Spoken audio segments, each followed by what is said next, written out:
สบายดีพี่น้องมาพบกับวันนี้กับวันก็มาตัดอ้อยรับจ้างเนาะอยู่บ้าน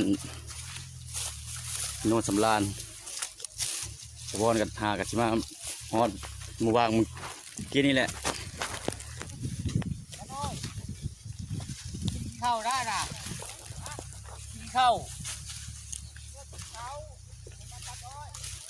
มันยังเนี่ย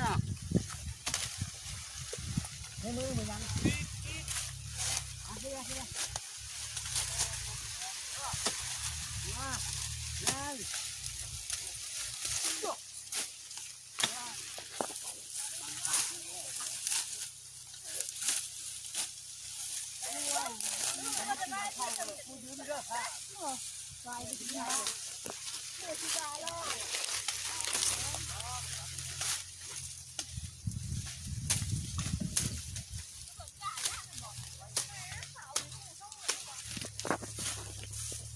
คุณกินข้าวยืมเด้อพ่อขอ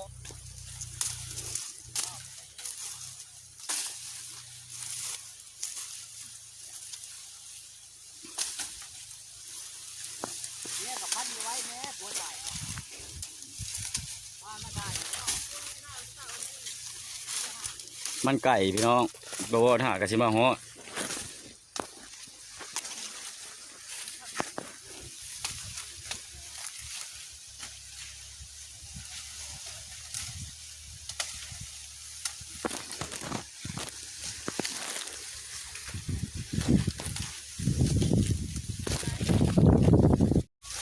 มอที่เลยเนาะ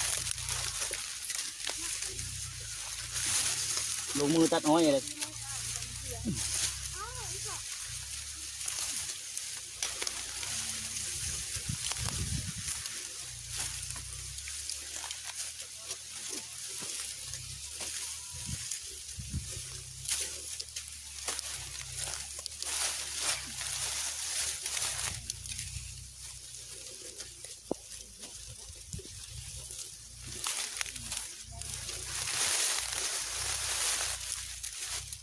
โอ้ยอย่าสู้กี่กระดอก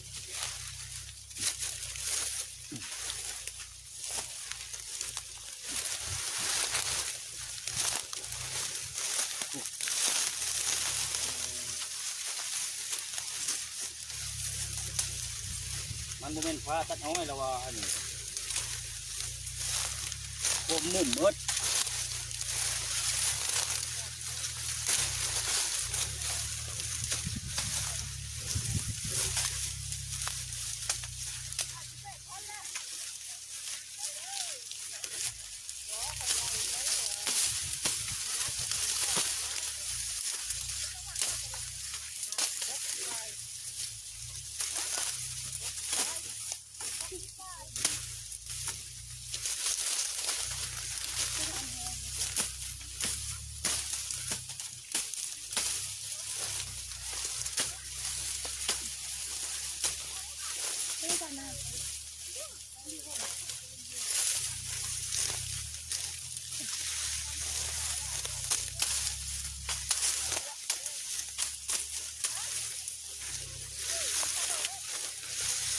ลำเลย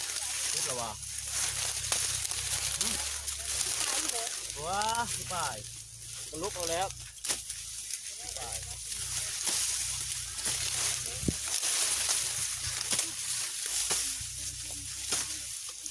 จับ